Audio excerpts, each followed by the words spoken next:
Hey guys, welcome to another Theology Thursday. This week our question is, are Christians required to tithe, and are they required to tithe to their local church?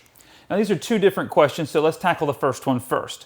Are Christians still required to tithe, even though we are no longer under the Mosaic covenant, the law of Moses? We're under the new covenant, right, with the law of grace.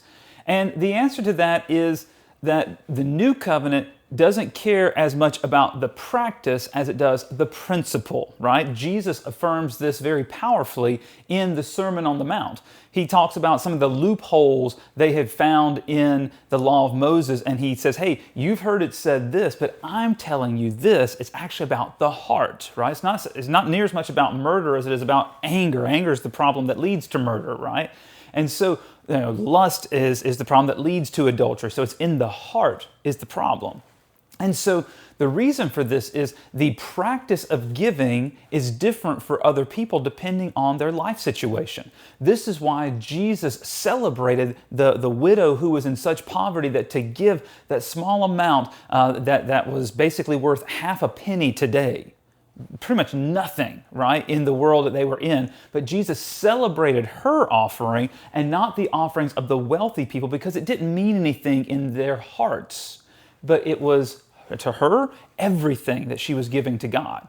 And that's why Jesus celebrated her. So it's far more important to worry about the principle than the practice. But didn't Jesus say we should tithe, right? Matthew chapter 23, Jesus says we should tithe, yes.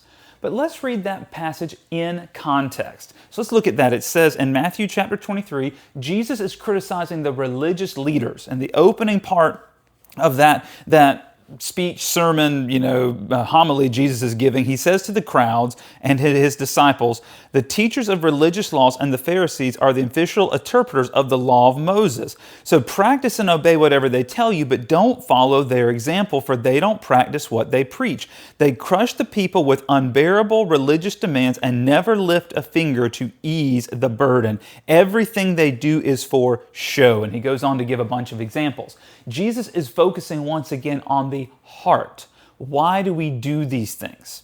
And that's an important question we should ask. When God gave the commandments in the law of Moses, the 613 mitzvahs, right? We talked about the idea before that a mitzvah is not about a commandment as much as it is a connection. God wanted people to connect with Him, to have relationship with Him.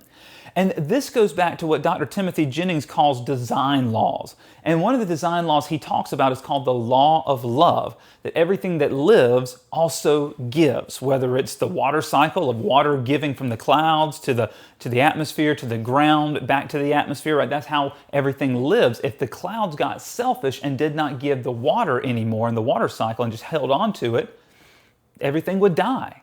If you and I or to get selfish and hold on to our carbon dioxide and never breathe out, we just held our breath forever, what would happen? We would die because we would not receive oxygen, and the plants would die because they would never receive carbon dioxide. You see, everything that lives also gives, and that's true when it comes to love in our hearts as well. So God commanded the people, He gave them mitzvahs, connections through giving.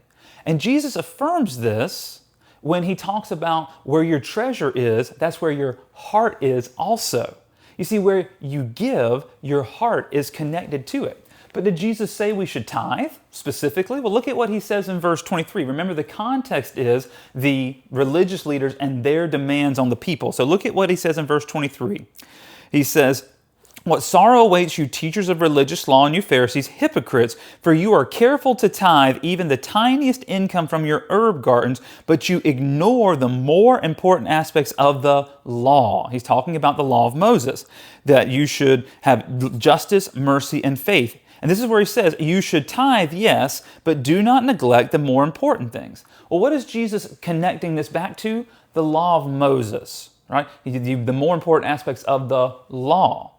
And so remember, when Jesus was doing His earthly ministry here, during His earthly life, before His resurrection and ascension, Jesus followed the law of Moses because that was the covenant that was still in place.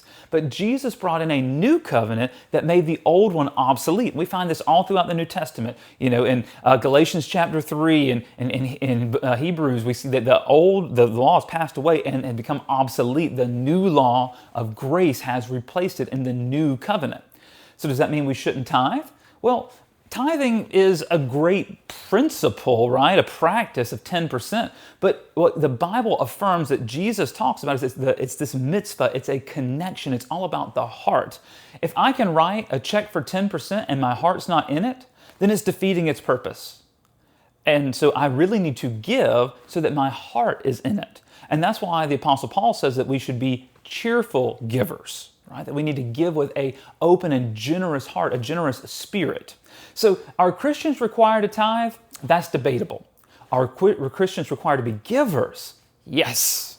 And we should be generous givers. We shouldn't give grudgingly. Our heart should be in it. Where your treasure is, that's where your heart is. So let's talk about the second question. Are we required to give to our local church? The Bible doesn't say anything about that. We see the practice of generous giving in the local church, but remember that when the Bible was written, the church did not exist the way it exists today. Because Christianity was just getting started, most churches were home churches. They were local communities of believers who met in homes, and they gave to take care of each other's needs. And so we see the principle of giving is to show love to our brothers and sisters in the faith, specifically at that time, widows and orphans who could not work. That's why Jesus' half-brother James, in his letter, we call the book of James, says that pure religion is to care for widows and orphans. We should care for them. We should take care of them. That's the purest form of religion, according to James. So, are we required to give to the local church? No. But this is what's happened. There are people that have taken passages out of context, right? There's the passage in the Old Testament that God says, bring the full tithe into the storehouse and to test him in this, right? That the nation of Israel was suffering because they were not giving the way God commanded them to give under the law of Moses. But the same way I don't worry about, right now I'm breaking all kinds of laws in the law of Moses. I have trimmed the sides of my head. I have shaved my face. I'm wearing clothing of mixed fabric. I'm messing it all up. Guys, I eat shellfish, right? Why? Because we're not under that old covenant anymore. That law was a guardian and fulfilled its purpose according to Galatians chapter 3. So what do we see? It's not about the practice of 10%. It's about the principle of being a cheerful giver and giving to ministry. So should you give to ministry? Absolutely. And is your local church a great ministry to give to? Yes, because that puts your heart into your local ministry that you're a part of. It supports your pastor and your ministry staff so that they can be able to be fully devoted to the work of pastoring and shepherding the flock of believers. But if you feel like, hey, this month of our budget, I want to give to this mission work instead, or I need to feel led to give to this charity instead, are you giving with a cheerful heart? That's what matters. So it's not near as much about the practice, even though that is important. It's far more about the principle. So let's sum this up. Are we required to tithe? Not under the new covenant.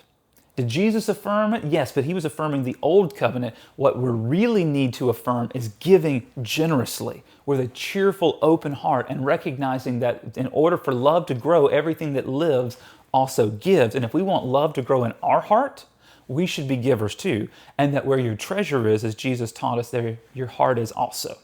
So hopefully that makes sense. Hopefully that answers those questions. And if your church community is teaching something different, hopefully you can speak with love, with truth and grace into that to help bring some correction so that we're not bullying people into giving, because then they're not giving with a cheerful heart. That's what God wants from us. So hopefully that helps. And if you've got questions, ask them here and or send me a private message and we'll look at them in one of our upcoming Theology Thursdays. So until next time, be blessed.